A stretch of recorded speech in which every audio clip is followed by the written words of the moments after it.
All right, welcome everybody. I am Paddo. With me is Umbrella Atlanta, and we are going to be going over Duelyst patch rundown for patch 0.23.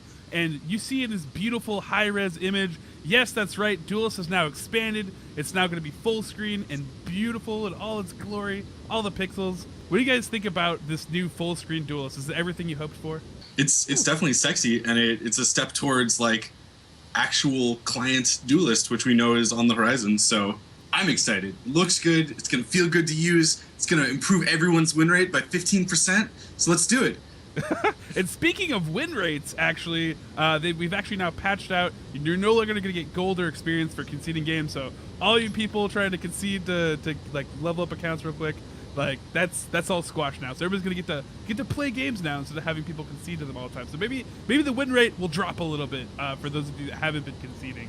And for those of you who have been conceding, maybe it'll rise a little bit, but I won't hold that hope. Anyways, moving on to the new cards, we actually have some brand new cards. We have Mobius right now, which is a card that basically swaps its health back and forth and heals itself, which looks very interesting. And we have two other new cards that snuck in on last patch, Healing Mystic, which is a new neutral healing card, something that Atlanta's actually been calling for a while, and Hailstone Golem, that pesky golem that clearly was a golem, but it was just like pretending like he was too cool for the golem crowd. Umbrella, what are these new cards currently doing, or what is a card like Mobius gonna do for the scene? Well, I think Mobius is awesome because Mobius has like a variant of self-polarity, and I absolutely love polarity. I think Mobius is interesting in that its effect is kind of it's very like mechanically it's very interesting. It's a little tame. There's not a ton you can do to make it like completely go out of control, but it does do hilarious things with any sort of buff, especially like increasing its HP is really nice because it'll live more likely, and then on your next turn it'll flop into attack. I think one thing that's pretty satisfying about it is even if you just play it as a 3/5 and your opponent looks at it and goes like, can't really get through that 3/5, it also is the benefit of like they're not going to try to get through that 3/5. There's no value in throwing like a couple units into it to put damage on it because next turn it's going to snap right back up to a 5/3 and presumably get some work done. So overall, I think it's a really cool unit. I think like all parts of the card really came together. Onto the other cards you mentioned, Healing Mystic is awesome if you haven't picked up like the Venar starter decks. Healing Mystic is in there. It's been in there. I don't know. It just kind of like appeared. Are these like secret new cards? Like I realize now that it's like, wait, but I've been using this, and I think like the first time I played it, I didn't even notice that it was like, I was just like, yeah, sure, heal, whatever. It's like, wait, where did this come from? But it adds a lot of versatility to what you can do. It helps keep a lot of units alive. It's really nice with like 3 health units, letting them get an extra attack in for free. I don't know. I think it does a lot. I think it's really exciting for like for exactly what it is. Like it's definitely going to bulk up like newer players' decks and still find some home in like more polished decks. And Hailstone Golem is interesting because it's sort of like a middle golem. Like so golem decks in the past, not like too far in the past because those were disgusting, but sort of after that ridiculous era of golem decks, Hailstone Golem sort of fills this like middle of the road, especially when you're like lowering the cost. You kind of reached like a threshold where you either just dumped all these tiny golems on the board for like no cost because the metallurgist made them cost less, and then you had nothing, or you like lowered the cost and some turns you were dumping a ton of things, some turns you were dumping like one big thing. So I think this adds a little like middle reach to that. Yeah, for sure. Definitely some good changes in there. I expect Mobius to make quite a few appearances. And Healing Mystic, for those factions that now have kind of lost a little bit of heal, he's a guy you can kind of throw in with a good body to help them out. But moving on, we actually have 2 brand new Kickstarter cards coming out. We have Captain Hank Hart, who's the tanky ranged minion, and Eclipse, who now actually can turn your board against you or turn damage against you by sending that damage straight to the enemy general. Atlanta, what are your thoughts on these cards, and do you expect to see any of these get played? So Hank Hart seems pretty interesting in that even though he's a ranged unit, he can also heal on counterattacks, or so it would seem. So if you run 2/2s into him or your general can't kill him, he seems to be kind of more deceptively resilient than he seems for a ranged unit. And even though the health is a little bit low on for a 5-drop, it can potentially get a lot of mileage, especially if you buff it. So it's possible that it could be used, although its offensive strength is a bit low. So we'll have to see how people attempt to put it in their decks and see how it can be used.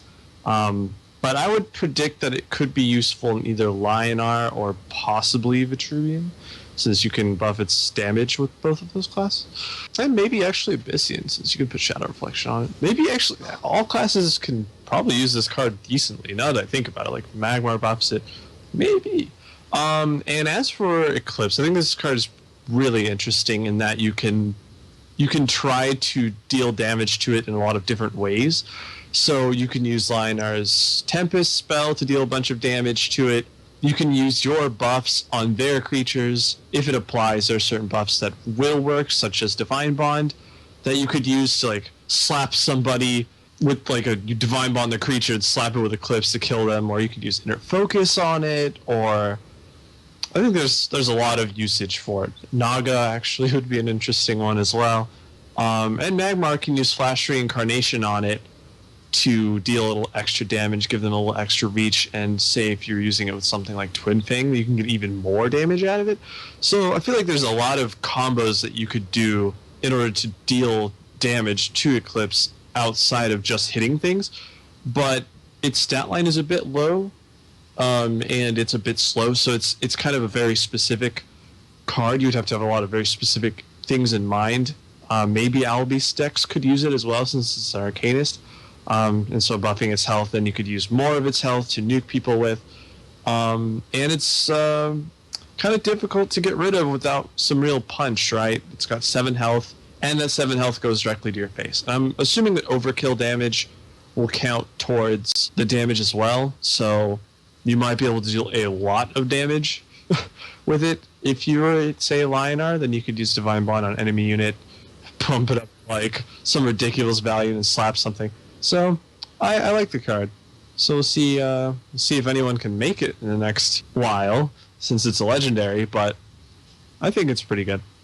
Yeah, definitely an interesting card that, I'm interested to see how people play that, especially in a tournament format against decks that might be running fatties. He could be a pretty interesting drop in those scenarios. Moving on, we actually have some card changes this patch as well. Mindsteel gets its cost raised from 3 to 4. And then Voice of the Wind actually gets its stat raised, goes from a 1/4 to a 4/4, and gets quite a bit more oomph. Umbrella, how do you feel like these cards are going to change? Are they going to be played more because of these changes, or less? Is Mindsteel now in a healthier range, or do you think it's still kind of an RNG problem?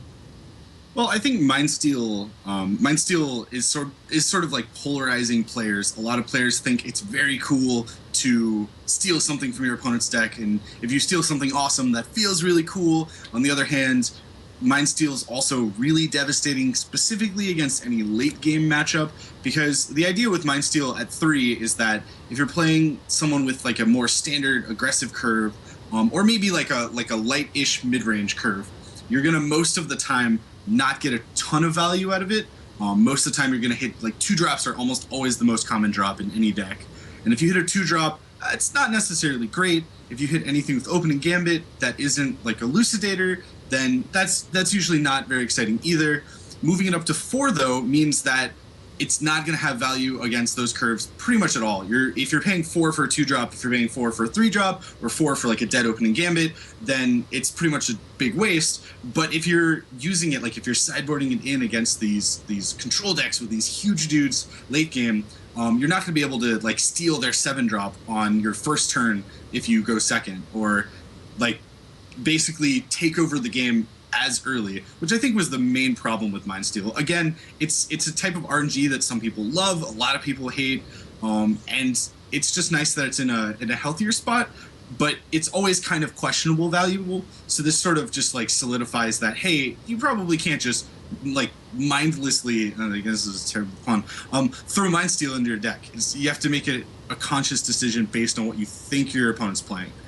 So especially for like ladder play, it's going to be a lot less enjoyable. Voice of the Wind is, I think, really cool. I think the 2 main things buffing Voice of the Wind does, because obviously it's way better. One of them is the initial just wow factor. When you open a Voice of the Wind, before you would think like if you were playing specifically Frost, you would think what a cool card. I can't wait to include this. I can't wait to slowly roll over the board with it. It does have a lot of value in its minions, even at a 1/4. But if you weren't planning on playing Frost, it wasn't very exciting to open one. You probably weren't going to just craft one for like your regular Vanar decks. Now that it's up to a 4/4, it should be exciting to open. You should be able to play it not in Frost, just for its sheer value. And it really feels all around a lot more like a legendary. And I'd say the other main advantage to it being more powerful, obviously, it's more powerful, but you can actually just play it comfortably on turn 4. So like if you just drop it and your opponent, if they have an answer, whatever, that always happens. If your opponent has to answer it by like hitting it with their general and throwing something else at it, it did 4. That's like okay. That's a little bit less good than their 5/5. So that's not awful value. But if you ever get to play it and you get like any other unit out of it, even if it then dies immediately after, you're likely to have gotten value out of it. So just all around, it should smooth out without really speeding up Vanar a ton. It should smooth out their late game, I would say. Yeah, definitely a card that's going to be a lot more wow factor, and it's also an exciting moment for any of you that have been holding on to cards. You get the rare experience of holding on to a legendary and having it get buffed instead of like nerfed or changed its rarity. So this will be a great moment for any of those Voice of the Wind holders currently if you just open your packs. Moving on, we actually had 2 other changes mixing in here. Darkseed cost again raised from 3 to 4, and Pandora stats are going to be reduced from a 3/10 to a 3/8. So I'm going to pass one over to Atlanta, since recently in your recent tournament you played both of these cards, separate decks, I believe. How does this change Pandora's usage, and how does this change Darkseed's usage in Abyssin? Are they still just running Darkseed? I would say that it's definitely kind of makes this very archetype specific now. If you're going to run Darkseid, like you're probably going to need to run it in a very specific deck where your main focus is purely to deal damage. But that being said, because I was seeing it in a lot of different variants just to push damage randomly because I could. Now you kind of have to put it in that more direct damage focused deck, and it's a little bit slower. I think it's a fair change, at least from where it was, where you could copy it a few times, play it, and now it's definitely a little bit slower.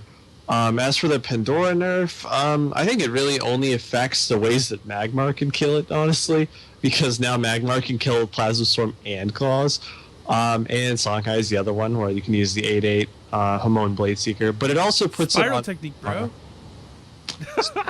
too. It also Such puts value. with the 6 cost Golem, 8/8 can trade with it now.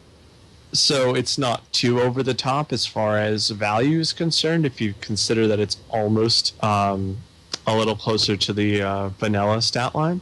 So now I think the total on when you play it is 17 stats, and so that 8/8 Golem is 16 for 6. So it's only a little bit higher now. But the spread of stats obviously makes a difference, and that Pandora, if it lives, is a lot stronger. So I just think it allows that card not to be overpowering against decks that don't have the same slot value. So if you don't have Pandora, but you still play a 6-drop, it's not just going to get murdered by Pandora. So I think that's the main takeaway that I have from those 2 changes.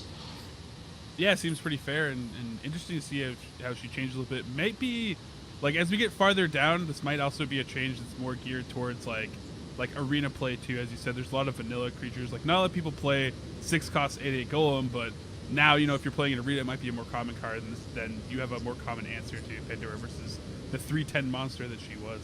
That pretty much wraps up all the card changes. There is going to be another Duelyst Community Throwdown that's coming up this weekend. Duelyst Community Throwdown 6. So basically check that out, go on the forums, or you can look up on Battlefy, look it up there, and sign up. Basically, first 32 people. It's going to be Swiss again, but this time we're going to be cutting to a top 8 at the end of the Swiss round. So the more competitive players can stick in the tournament longer. So looking forward to that. But with that, that's going to be it for myself, Umbrella, and Atlanta. Tune in next week as we cover patch 0.24.